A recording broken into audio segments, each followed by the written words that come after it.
Bloomberg Audio Studios. Podcasts, radio, news.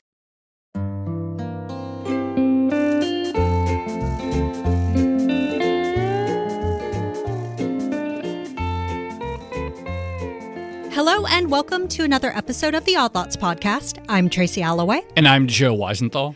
Joe, we've been inadvertently doing a tariff series, basically on what the trade restrictions mean for a bunch of different industries.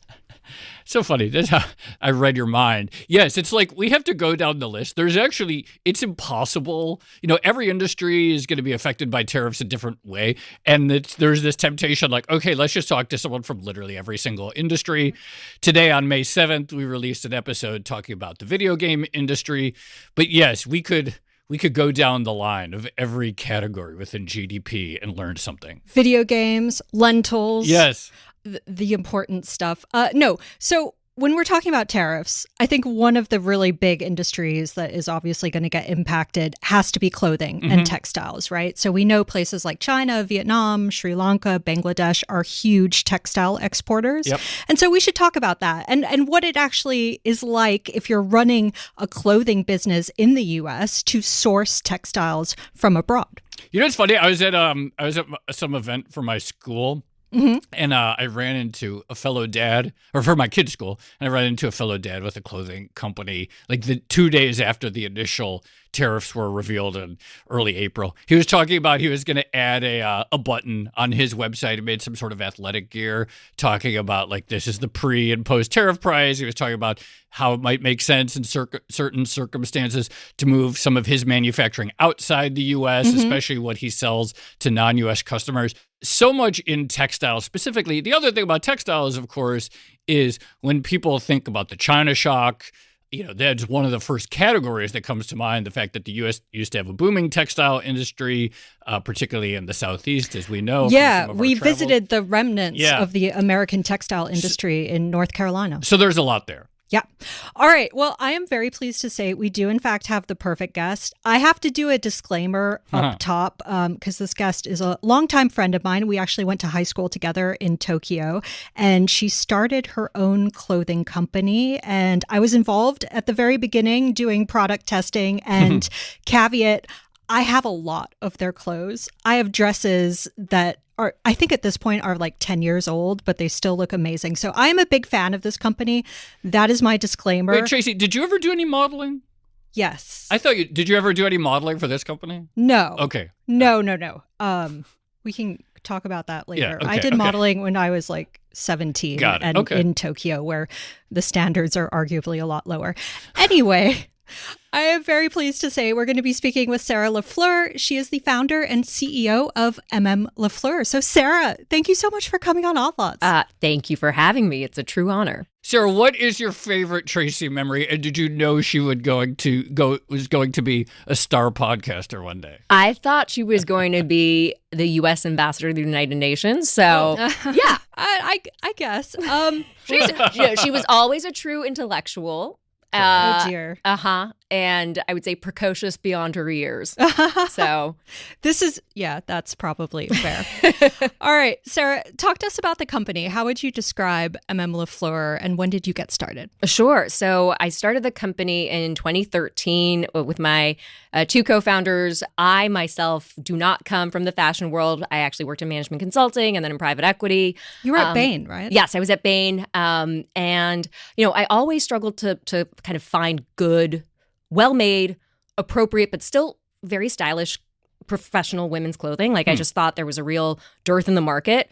And I had never been in fashion. My mother actually worked in high-end fashion. She would always bring home these like beautiful, you know, pieces of textiles and these Chanel suits. And I was like, gosh, that's so beautiful. And that's what I'm going to wear when I grow up. And I'm a working woman. And lo and behold, I found out that, you know, for my budget, I was not going to be wearing a Chanel suit to work. But the idea stayed with me. And basically when I was 27, couldn't get into business school, didn't know what to do with my life. Private equity was not quite the right place for me. I was like, you know what? I've always thought this was a good idea. Let me go for it. So yeah, it's been it's been almost 12 years. We launched in 2013.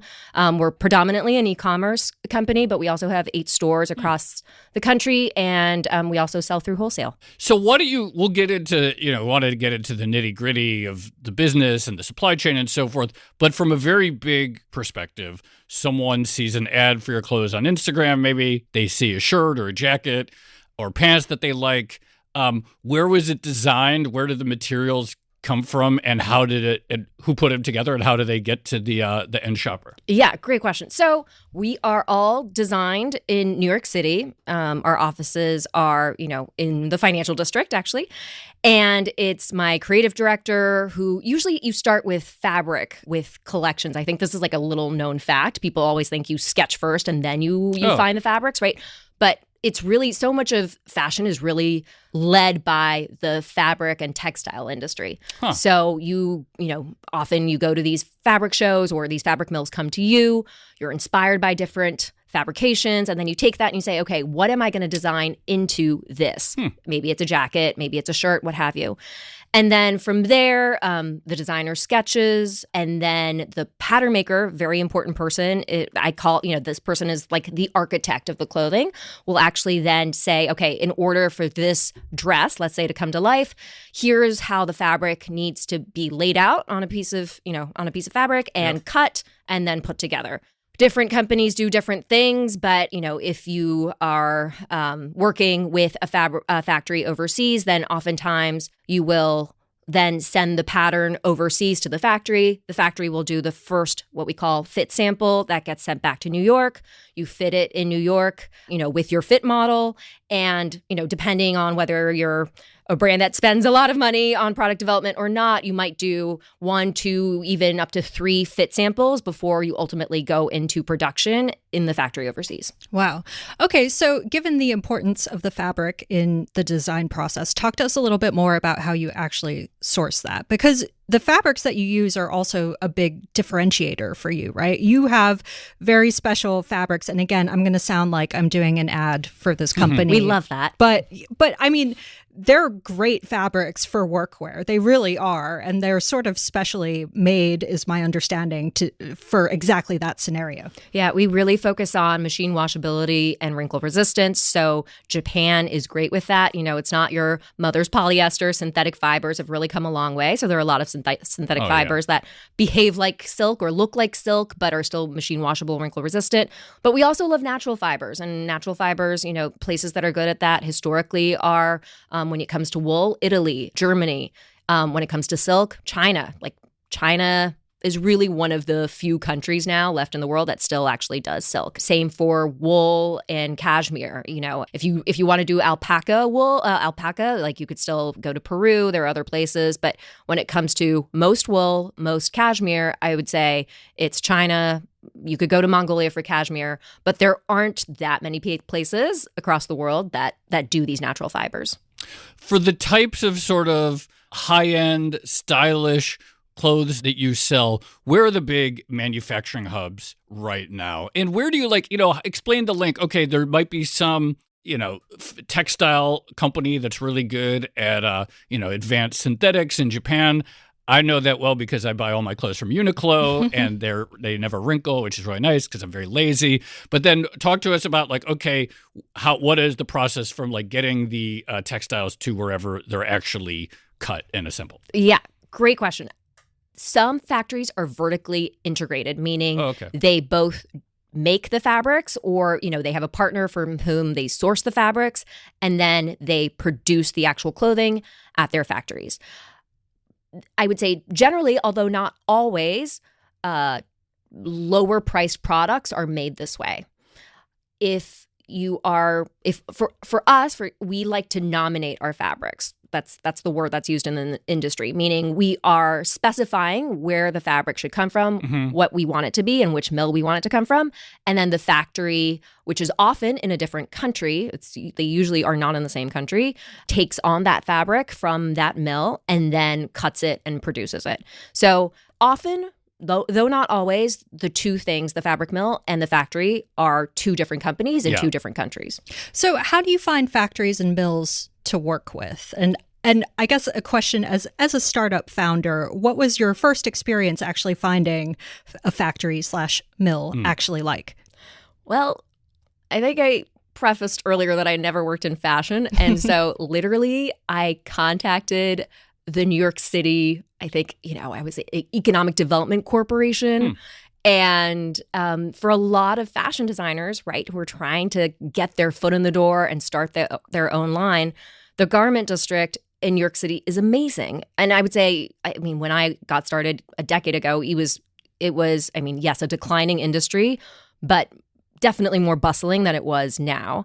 And there was a directory of factories that you could contact. But it was kind of laughable because a lot of these factories, don't use email. I think they may have a phone, which they may pick up if it's a good day. Really, these factories, the way you get in the door is by knowing somebody who's worked with them. And even then, they may not be willing to take you on. It's a huge risk for them. A, can this designer actually pay for whatever it is that I'm going to do? And B, is this designer actually going to be around a year from now? Because, fashion, people come and go so fast. And so unless it's through a connection or a referral or you're, somewhat established, it's really hard to get your foot in the door. I was begging people to take my orders when we first got started, and we were doing manufacturing in the garment district. Oh, you were doing manufacturing in the garment district. This was a decade ago, but yes. Got it.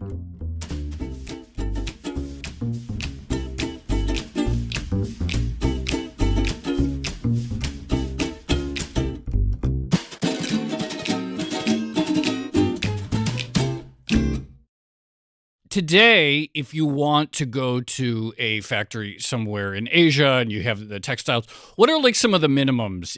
What's a minimum run? Because I have to, like you said, they want to know that you're still going to be around from now. They have to allocate capacity. They presumably don't want to just allocate a little capacity and then have to change. Talk to us about what you have to bring to the table from a volume standpoint, in terms of a reliability standpoint, in terms of a dollar standpoint, such that it's worth taking you in the door. There's huge variability in both factories within one country and then from country to country, right? So I would say China, once upon a time, probably the MOQs, the minimum order quantities, were north of 1,000 easily. Okay. But now as wages in China have gone up, a lot of factories that we work with are willing to do MOQs as low as 100. There might be a surcharge for it. Wait, why is the lower volume? Why are they willing to take lower volume as wages have gone up? Because brands have moved to other places like Bangladesh, places in northern Africa. It is, I don't want to say it's a race to the bottom, but it is in many ways. As labor prices rise, brands are always saying okay, well, I got to go cheaper. Oh, interesting. So they, first went to Southeast Asia. They moved over to, South Asia, India, Bangladesh still does a lot of, units where they need 1,000, 2,000, sometimes north of 10,000 units. And then also Northern Africa is now kind of considered the next frontier. Huh. Tracy, this is interesting. One of the things I've seen a couple of people talk about is China experiencing its own China shock because some of these low-end textiles, those legacy operations, are now competing with cheaper wage countries the same way textile companies in the U.S. were competing with other Asian countries. Yeah, absolutely. Okay, so Sarah, we got to get to the meat of this discussion, I guess. Let's talk about the tariffs. So when I asked you about this issue, you said that tariffs were all you've been thinking about for basically the past month. Yes, and even that feels like an understatement. I think I dream about it. It has been so detrimental to the business. It's not like running a fashion business in 2025 was a cakewalk, right? It's already an incredibly competitive business with razor-thin margins. We're dealing with pressures on the marketing side from, Meta and Google. Right? We just went through the pandemic where I had to close all 11 of my stores and then gradually open them back up again to the point where now we have 8. It was devastating going through the pandemic. And we survived by the skin of our teeth. We've made it through the other end. We had just finished budgeting for 2025. And I think, this will probably be not a total surprise being that I'm a New Yorker. But, we were saying, okay, when Kamala Harris didn't get elected, we were like, well, everyone says Trump's going to be good for business. We have a big business in Washington, D.C. Change of administration is usually also good for our business. Oh, yeah. The first thing we ran across was the Doge cuts. So our 2 D.C. stores are down about 20 to 25% from LY. Wow. All of our customers that come in are either have been laid off or are nervous that they are going to get laid off or that they're going to be some repercussions. So we were already feeling those effects going into March. I still remember the moment, what was it? Liberation Day? April 2nd, yeah. Yes. I was sitting in my office. We were doing a meeting and my phone blew up. I'm on, various text chains with other fashion founders and CEOs. And they're saying, have you seen the numbers? Just that's all we could focus on. You were one of the people squinting at the billboard. We were, and I was like, someone get a screenshot of this. Anyway, the numbers were kind of beyond, I think, what anyone of us expected, right? And I remember I was actually in China, Hong Kong, in Vietnam, where a lot of our partners were or are in November. And, we were all talking about, like, how bad do you think it's going to be? And one of my partners was like, I don't think it can be that bad because where else are you going to get your silk? I mean, where else are you going to get your silk? So I predict 10%. It can't be higher than 10%. Yeah. And then when we saw the 54% on top of the 30% we were already encountering, we were like, well, that's just insane. And then it just got worse and worse and worse. I mean, I'll tell you, between Liberation Day, April 2nd, and then April 11th, we were on calls with our factories like night and day. I don't think my factory partners slept for those 7 days. Any hour of any day we could reach them. And we were just basically saying, get it on the boat, except it was total chaos at the ports. Huh. So it's just like, after 48, 72 hours, it was like we couldn't even secure a space on the boat. Wow. And like the night before it's all about to go down, I'm on a call with one of my partners in Hong Kong and I'm like, did you get it on the boat? And he was like, no, I couldn't get this on the boat. And then I was like, okay, then don't put it on the boat. And then, whenever, I can't even remember the exact timeline now, but whenever, we went into, we went into the 90-day grace period, I was like, get it on the boat. I mean, it just felt like I hate to use this metaphor, but like it's like the last ship or the last helicopter out of Saigon, and everyone's just like trying to get their things on. Yeah, I mean it's an okay metaphor because one, that's the helicopter, but this is a ship, but it's still probably still coming out of Vietnam. But actually, so right now we're recording this May 7th. I guess 2 questions is like, what is your like sort of geographical exposure? Because ex-China, it's only 10%. And it may get, I think, a lot of people think that will get, even if there's no deals, that 10% will get extended. What is your current geographical exposures, but to the 10% and the 154%? Well, I had to cancel 50% of my May collection. Wow. Because they were all from China. Okay. Many of the things were late because they were coming out of places like Vietnam. Okay. Where it was initially hit with the 54%, and we were saying, it was 47%. We said, don't ship it. Oh, so there were, even though those got put back to 10% fairly quickly, it created a hiccup. Totally, because it's like fashion. It's like it's all about your selling window, right? And you bring in your summer clothes and you want to sell through most of it within 6 weeks. And if you miss that selling window, we'll wait till next year. And so some of our products are going to be held for a whole year and they're going to wait for summer 2026 to be released. I mean, this is just, I chalk it up to bad luck. But we have partners in Turkey, we have partners in Portugal, China, and Vietnam, but by far, we do most of our production in China. Got it. And why is that? It's because the quality is exceptional. Mm-hmm. The prices are not cheap. I have customers because we've been really communicating transparently with our customers saying, here are the consequences that we're facing. And our customers are very sharp, intelligent women. And I've had many of them email me saying like, I'm really sorry to hear all this. I'm going to support your business, but like, why don't you move your production back to the US? Like, why don't you move it back to the garment district? And I'm like, I don't even know how to explain. Like that industry is not only dying, in many cases gone, it could never support the kind of quantity that we want to do. And by the way, we're not even that big a business.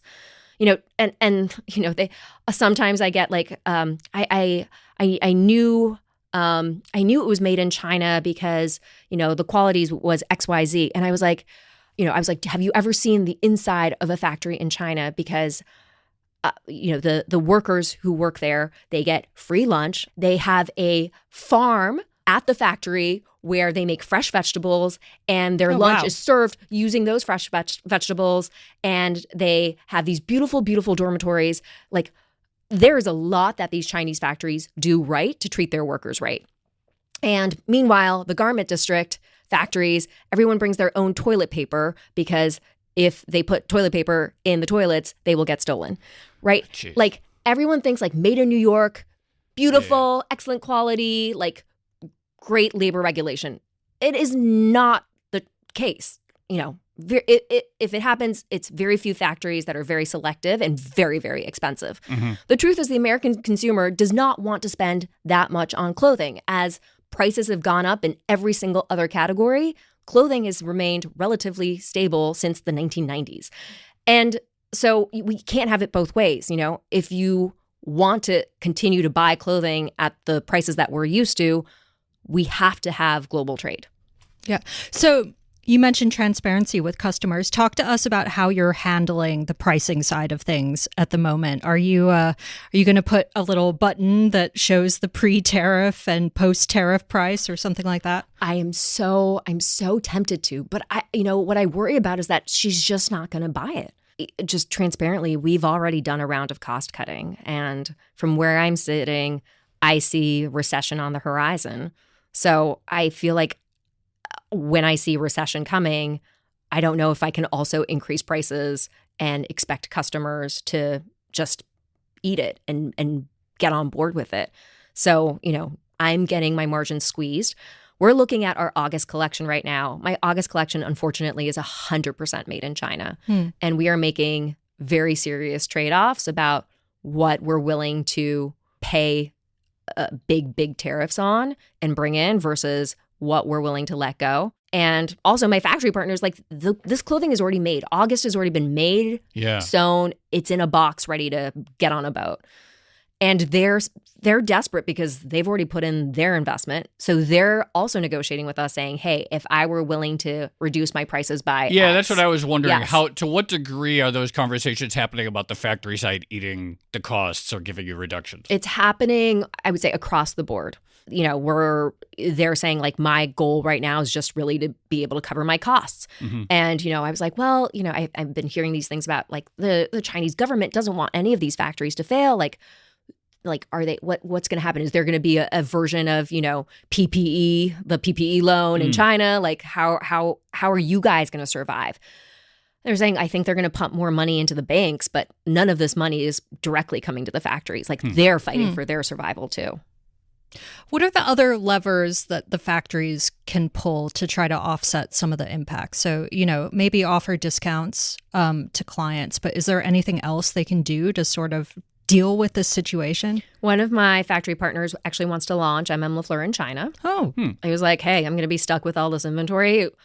What do you think about M.M.LaFleur for the Chinese market? And I was like, go for it. Like, I've always wanted to do it. It's not as though, so like, I don't know, from great challenges could come opportunities, but it's a long shot. I mean, and so we're also looking at that as well. And he's saying, send me all the product that's going to be stuck in China, and let's see if we can actually launch M.M.LaFleur China. So it's not as though, they're not, they're also thinking of every creative solution possible. We're firing on all cylinders. And then, of course, like there's the country washing that's happening. I know that we're very careful about it and trying to make sure it doesn't happen. But so this is the idea of moving production elsewhere, right? Totally. And I should say like finished product elsewhere, right? But this is right. So it's not the production. Right. It's basically lying. It's exactly. It's the product is finished, send it to a third country, switch out the label and ship it to the United States. I've got 3 kids, so I can't end up in prison. But I know for a fact that it happens, and it'll probably happen a lot. And gosh, I mean, I'm sure the government will make an example out of a few of them, but it's going to be impossible to trace all of them. So that's definitely going to happen across the board. Joe, there is an irony in the idea that, like, okay, Chinese consumers could end up having more clothing choices in the form of an M.M.LaFleur store in Beijing or something like that. And meanwhile, you know, the clothing available to American consumers is potentially shrinking. Well, it's, you know, I was actually talking to someone this morning and they're like, yeah, inflationary in the U.S. and disinflationary everywhere else in the world because of the sort of glut of goods. Yeah, the U.S. is the one exporting deflation now. Yeah, that's right. It's actually kind of strange. The factories that you work with in China, what have they done either in recent years or when they look to the future about bringing their know-how and capacity to other Asian countries so that it actually is manufactured in Vietnam, and how much capacity and work is being done on those fronts? Yeah, I mean, I think even from the last Trump administration, a lot of Chinese factories kind of saw the writing on the wall, and so they were diversifying their sources. And so I have some factory partners that have opened up factories in Vietnam, in the Philippines. And I mean, it's kind of fascinating because all the workers will be Vietnamese, but the kind of leaders in the factory are all from Hong Kong. And even that is tough. Like, I think one thing that's like not understood about garment manufacturing is it's a real trade, and your best sewers are people who have been doing this for decades. You know, like you're a baby sewer if you've only been doing this for like 5 to 10 years. The people who make your samples, you know, your best sewing, you're getting. And this is another reason why it's fantasy, the idea that this can all be done in the U.S., because there just hasn't been. Do you even know how to use a sewing machine? I don't. Ooh, I just bought a sewing machine. I'm going to use it for the first time tonight. I'm very excited and nervous. Great. There you go. Those are most Americans, you know, very intellectual. They might know how to code, but they don't know the first thing about how to use a sewing machine. And they're like, bring garment manufacturing back to America. And I was like, people don't know how to sew a button on. They bring it to the dry cleaners. Like, in what world is garment manufacturing actually going to come back? So it's just, it's kind of preposterous to imagine that that's a future. But and therefore it's even slow at the level of quality that you expect for your clothes. It's not trivial to have those skills and capacity emerge in a Cambodia or a Vietnam. Oh my gosh. Yes. Okay. So like, let me go back to silk, right? Because silk is a very hard material. First of all, you need to start with like the mulberry trees and the silkworms, right? And I mean, creating silk is a very long supply chain and a very difficult supply chain. China is one of the few countries that actually do it. And then sewing silk is super slippery, right? Like that's kind of, you can make sense of it. Like trying to sew silk in a sewing machine takes a really skilled hand. So, you know, China's the only place where we do silk, and we literally don't have another country to move silk to. Like we're saying, like maybe the Philippines can take it if it's owned by a Chinese factory. Like we're desperately looking for a new silk factory. I mean, this I say to all people who shop for Christmas and Hanukkah, like buy your silk now because you're not going to see it for a while.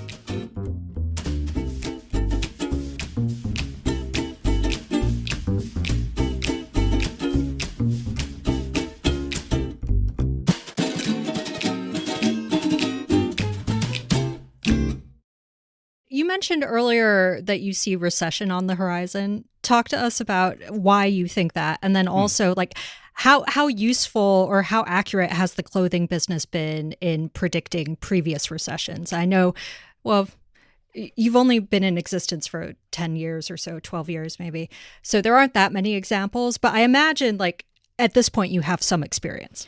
Well, it feels, I was just at like a retail industry dinner and they were joking, like every year is a new Black Swan event. And I was like, yes, I do really feel that way, from the pandemic to, you know, Silicon Valley Bank going under to actually one of our other lenders also went under, and now this. I think SVB was a lender for you? Yes, wow. We banked with SVB. It was, 72 hours that I never hope to experience again. But I think what this is, I consider myself an optimist, right? Like, why else would I be an entrepreneur and, you know, be foolish enough to think that we are the 1% that will somehow make it through?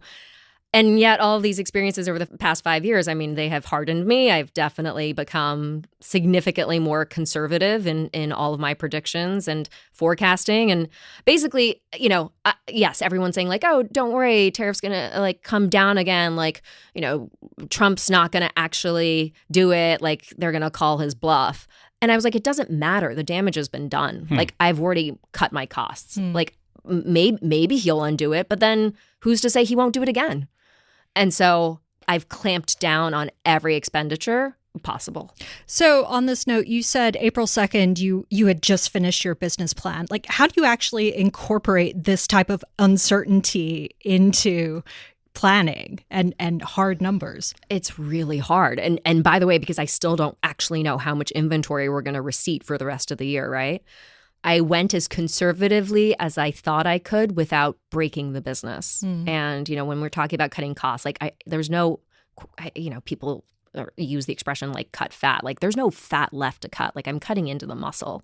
But, survival is the name of the game. So that's what we're going through. This isn't specifically tariff related, but since you mentioned it in the earlier in the episode, I'm curious, what are you seeing on the digital channel side? You mentioned, fighting for eyeballs or selling through Meta and all these platforms. What's happening there that you're seeing?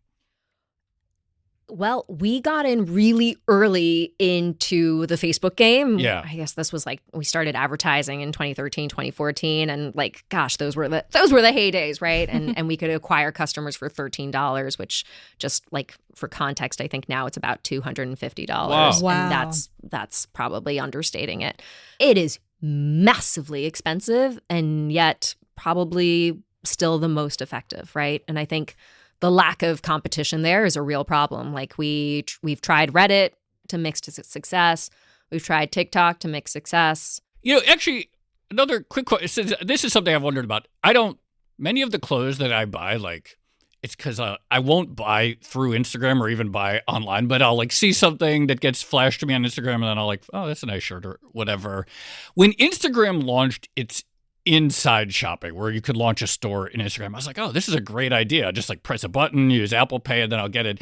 And my understanding is it hasn't taken off and that actually there is not a lot of in-app shopping still in Instagram. Do you have any insight into that? We have not had as much success with that, but our price point's also higher. So can't really, I think if you're like buying a $9 hair clip, I mean, guilty as charged. Like, I think there's more success there. I think for something that's sitting at our price point, it's still, I'm not going to see instant conversion. Yeah. But it's exactly what you said. Your clothing is not an impulse buy, for sure. I have impulse bought off Instagram and ended up with some strange products. I know. Gosh. And then they keep on mounting. Yeah. Oh, yeah. I guess I will just say, I think as, small business owners, like, we can do everything right. And I think a lot of us won't make it. Like, that's the truth. A lot of us will be out of business within the next 6 to 9 months. And I think the consumer doesn't really understand that. I think actually even people who are in retail who are one layer removed don't understand that. I was chatting with an executive of a department store and he was like, well, actually sales have been great because everyone's rushing to get stuff. And like, I'm sure people will work it out for the holidays. And I don't know if people really understand how dire it is, and yes, okay, like Trump's talking about you're going to get 2 stuffed animals instead of 19 stuffed animals. I'm like, you're getting 0. Yeah. So my kids have enough. I mean, I know, same thought here, but small businesses won't make it. The big businesses will be fine. Like, gosh, iPhones, no tariff. What about actually like a really big mass clothing line that's not as sort of nice and high quality? Like when you think about like a slightly cheaper, much larger competitor of yours, I don't know the names. Maybe the two of you can think of a better analog than J. Crew, maybe? Yeah, or something like that. Like, what do they? They just eat some of the costs, and they have makers they have enough scale that they can force their producers to eat costs and just sort of, trudge along. I think for those retailers that have enough cash on the balance sheet, maybe it's a risk they're willing to take. I think the other thing that's not understood necessarily about the tariffs is that you pay tariffs to the government basically as soon as the goods hit the U.S. territory, right? So a there's customs official comes and like looks at it and says basically, here's your invoice, pay it up, right? And you don't get like your 30-day terms or your 60-day terms that your factories extend to you, because that's actually the selling window that you need to sell your products to your customers. So it's actually a huge cash flow problem as well. Yeah. And you're bringing in these goods in, not knowing actually if your customer is willing to eat the price hike. So again, it's a gamble. Big apparel companies with huge cash, lots of cash on their balance sheets, yes, they will probably if you're a stomach seller, it. if you're a factory seller to a small entity in the U.S., you may be reluctant to just let it ship there because you actually don't know whether that customer is going to be able to take delivery and pay at the very end. Yeah, I think that's a real consequence. That's a real consequence, but I think they're fighting for their survival too. Yeah. They're going to take something rather than nothing. Yeah.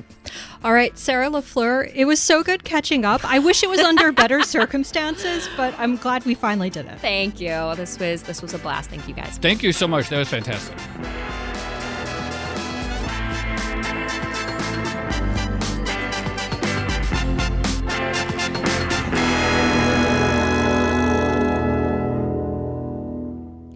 Joe, that was so fascinating. And I am really glad we finally had Sarah on. It is kind of the perfect moment to talk about the textile clothing business. I hadn't thought of the cash flow issue of actually paying the customs coming in. I mean, obviously, I knew that companies have to pay the tariffs as things actually come in at the ports. But the issue of like the discrepancy between your selling window and when you actually have to pay that extra tax. I hadn't thought of that. No, there's all sorts of wrinkles, no pun intended, that the tariffs are creating. I really like that episode because, look, we could talk to economists all day long about shortages coming or higher prices. So it's helpful to hear from someone in business actually dealing with it. Actually, yes. All those things that economists are talking about are very real. So much in there that was interesting.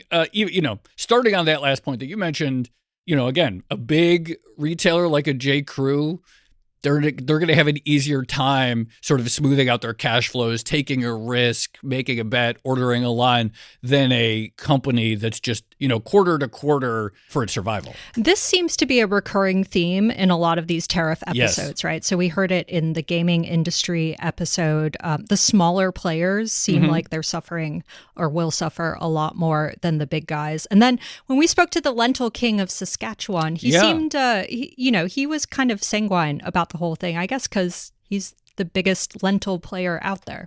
Yes, and the fact that it sounds like for ag, the idea of like small ag has sort of been disappearing for a while. I mean, what do you say? He's at a family farm at this point in Saskatchewan means having 300,000 acres, which, is not my conception of a little family farm. But then also, obviously, I guess I was surprised a little bit that there isn't more capacity or market depth in some of these non-China countries, like a Vietnam, like a Philippines, like a Cambodia, so forth, for the types of sewing and cutting that's necessary at this level. And so even at this point, for something like clothes, and granted, Sarah makes nice high-end clothes, that is sort of still China or nowhere. Yeah.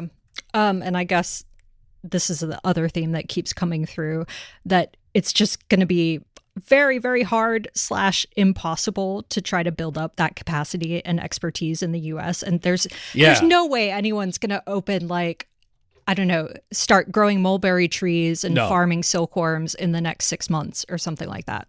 So buying your silk now for Christmas, useful bit of advice. Yes. All right, shall we leave it there? Let nobody say that there is not useful advice on Odd Lot. That's right. Shall we leave it there? Let's leave it there. This has been another episode of the Odd Lots podcast. I'm Tracy Alloway. You can follow me at Tracy Alloway. And I'm Joe Weisenthal. You can follow me at The Stalwart. Follow Sarah LaFleur. She's at M.M.LaFleur. Follow our producers, Carmen Rodriguez at Carmen Armand, Dashiell Bennett at Dashbot, and Cale Brooks at Cale Brooks. For more Odd Lots content, go to Bloomberg.com/oddlots, where we have a daily newsletter and all of our episodes.